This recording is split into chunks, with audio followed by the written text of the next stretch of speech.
你哋有冇諗過，點解我哋望上天日頭明明係藍色到爆，但一到黃昏，點解佢又會變晒橙紅咁靚？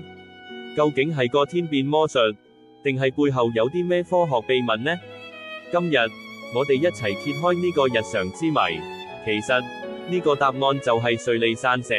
聽落好學術，但簡單嚟講，佢講緊光線點樣撞到大氣層入面啲微細粒子。太陽光其實有晒唔同顏色，藍光波長短，最容易俾空氣粒子散射開晒，散到周圍都係。所以我哋就見到個天係藍色嘅啦。但到咗日落，太陽光就要穿透更厚嘅大氣層。